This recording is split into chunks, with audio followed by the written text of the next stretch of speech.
Hello, ഇന്ന് നമുക്ക് നല്ല ടേസ്റ്റി ആയിട്ടുള്ളൊരു പഴംപൊരി തയ്യാറാക്കിയെടുക്കാം. അപ്പോൾ ഞാനിവിടെ ഒരു പാത്രത്തിലേക്ക് 1 കപ്പ് അളവിൽ മൈദ എടുക്കുന്നുണ്ട്. ഇനി ഇതേ കപ്പിൽ തന്നെ 1/4 കപ്പ് അളവിൽ അരിപ്പൊടി, നമ്മൾ ഇടിയപ്പമൊക്കെ ഉണ്ടാക്കുന്ന നൈസായിട്ടുള്ള അരിപ്പൊടിയാണ് എടുത്തിരിക്കുന്നത്. പിന്നെ നമുക്ക് വേണ്ടത് 1 സ്പൂൺ അളവിൽ കടലമാവാണ്. ഇനി മധുരത്തിന് വേണ്ടിയുള്ള പഞ്ചസാര ചേർത്ത് കൊടുക്കാം. ഞാനൊരു 2 സ്പൂൺ അളവിൽ ചേർത്ത് കൊടുക്കുന്നുണ്ട്.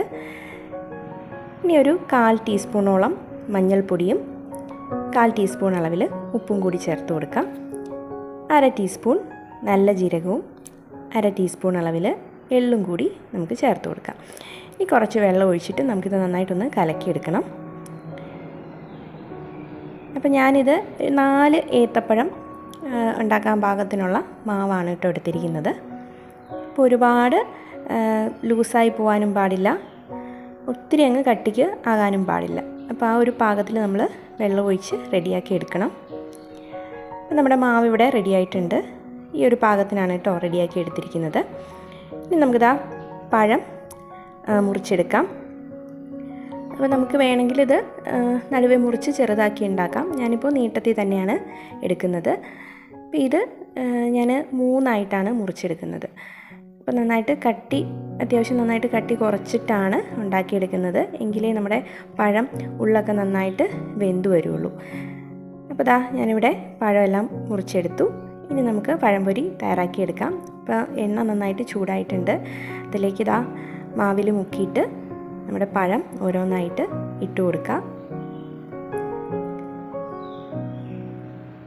മീഡിയം ഫ്ലെയിമിൽ വെച്ച് കൊടുത്തിട്ട് വേണം നമ്മൾ ഇത് ഉണ്ടാക്കിയെടുക്കാനായിട്ട്.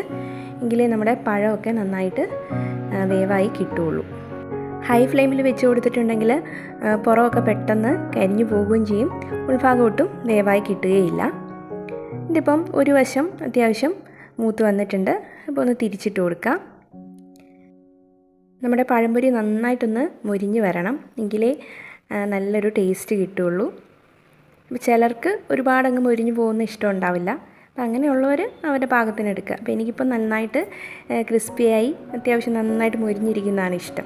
ഇത് കണ്ടോ, ഇത് നല്ലൊരു ഗോൾഡൻ കളറൊക്കെ വന്നിട്ടുണ്ട്. അപ്പോൾ ഈ ഒരു പാകത്തിനാണ് ഞാനിവിടെ റെഡിയാക്കി എടുക്കുന്നത്. ബാക്കിയുള്ളതും കൂടി നമുക്ക് തയ്യാറാക്കിയെടുക്കാം. അപ്പോൾ ഇത് നല്ല ക്രിസ്പി ആയിട്ടുള്ള പഴംപൊരിയാണ്. ക്രിസ്പിയാണ്, നല്ല ടേസ്റ്റുമാണ് കഴിക്കാനായിട്ട്. ഈ രീതിയിൽ തയ്യാറാക്കി നോക്കിയിട്ടില്ലാത്തവരൊക്കെ ഇതുപോലെ ഒന്ന് തയ്യാറാക്കി നോക്കുക. ഉറപ്പായിട്ടും ഇഷ്ടപ്പെടും. അധിക പണിയൊന്നുമില്ല, എളുപ്പത്തിൽ തന്നെ നമുക്ക് തയ്യാറാക്കി എടുക്കാവുന്നതേ ഉള്ളൂ.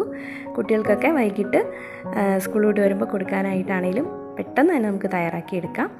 അപ്പോൾ ഈ രീതിയിൽ ഉണ്ടാക്കി നോക്കാത്തവരൊക്കെ തയ്യാറാക്കി നോക്കുക. നോക്കിയിട്ട് അഭിപ്രായമൊക്കെ മറക്കാതെ തന്നെ അറിയിക്കുക കേട്ടോ.